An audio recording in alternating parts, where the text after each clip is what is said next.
a little train that is rolling down the tracks to the junction. Forget about. Hey, good to see you again. You remember me? My name is Boris, and I love America. We had a request come through, one of our viewers. She was interested in learning a little bit about the Johnson City Railroad history and some of the other history tied to this area. But more importantly, she wanted to know the railroad history. Now, I could go into the clinch and some of the other information that is really just so easily accessed, but it's not the real history.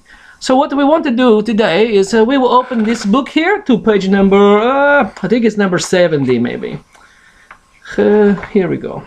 Okay, this is by Kenneth Davis, and he does these don't know much about the books. A very good, informative book, but I tell you, okay. Were trains the only things going lickety-split in America? Okay. No. So many other things were moving quickly that better trains were needed. Most significantly, new technology was beginning to make America an industrial nation. This is important. In colonial times, Americans usually either made their goods at home or imported them from overseas. I don't think they got them from Russia. We weren't really dealing with them then. But not long after the American Revolution, the British began producing goods in factories. Okay, now, what he failed to cover here, we're going to go ahead and skip to the Industrial Revolution, just to see if he mentions it. And unfortunately, he does not. He does mention that the first factory workers in America were children. That's good to know. Mr. Davis is enlightening when it comes to the information. I have don't know much about mythology, don't know much about the Bible, don't know much about much. Good books as a starting point. But very early on in my childhood, I was read a story. I believe Miss Linda Barbie read the story to me first. It had the pictures, and she's a librarian. Everywhere I went to school, she was a librarian. It's like she was placed in my life for a reason. Anyway, we hear about the Paul Bunyan, we hear about the Babe the Blue Ox and Pecos Bill, but then we are told this story about John Henry. John Henry is the man's man, but he worked on the railroad as a slave. Some children are born with silver spoons in their mouths. John Henry was born with a hammer in his hand. A big hammer in his hand. John Henry was built like Jason's Papa Judd, just an iron brick crap house, okay?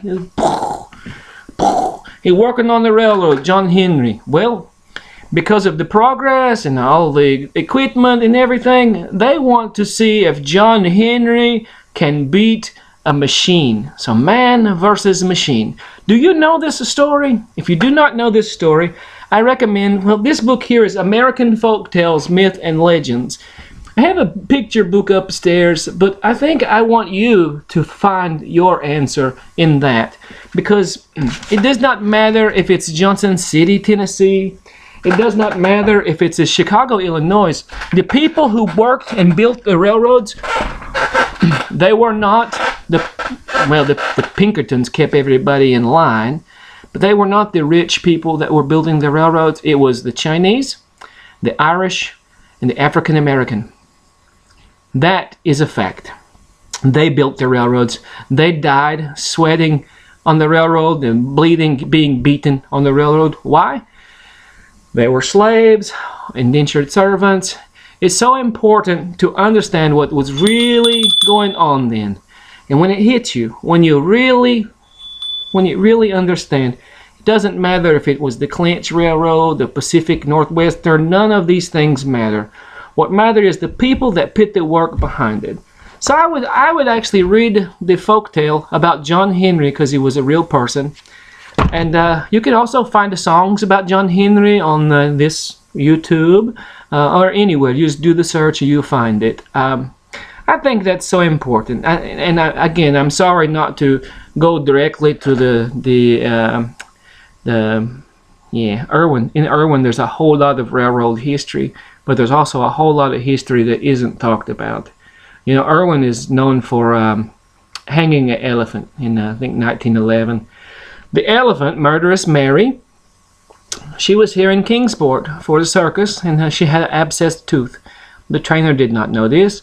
The trainer was too hard on Mary, and he cracked her in the jaw, and she cracked him in the head and crushed him in the street in front of a lot of people. The citizens of Kingsport demanded Mary's death. So they tried to shoot her with a gun. It would not pierce her side. They tried to electrocute Mary. No work. Mary is the biggest pachyderm in the world at the time. So they said, what can we do? Well, they sent Mary with a death sentence to Unicoi County, to Irwin, Tennessee, where there was a railroad derrick large enough to hang an animal her size. The citizens of Kingsport, this quote-unquote Christian society, demanded restitution, and Mary was hung. The chain broke the first time, and they hung her again until she died. There's a famous picture. You can find the video on Murderous Mary. She's in several books. But I will tell you something. During that time, there were other things hanging from the trees. It's a wonder that Abel Maripol could write the song and get away with it. There's a song called Strange Fruit. I think Etta James maybe has sung that song. It's such a famous folk ballad. Lots of people have sung it. Woody Guthrie, different people. Bob Dylan maybe has even sung that song. Strange fruit. Blood on the tree, blood on the root. Anyway, back to the railroad. I hope I've answered your question and not gotten too serious. I have to weld this line back together. Actually, they have a machine for this now, but I like to use the basic that way. Thank you so much for tuning in, people. Thank you for your request. Kathy Horner, here's looking at you. I hope everything went well up in Ohio with your test, and I hope you'll keep making happy artwork in honor of Bob Ross and the happy painting squirrel in the tree. Happy squirrel. See you later. God bless. Good luck.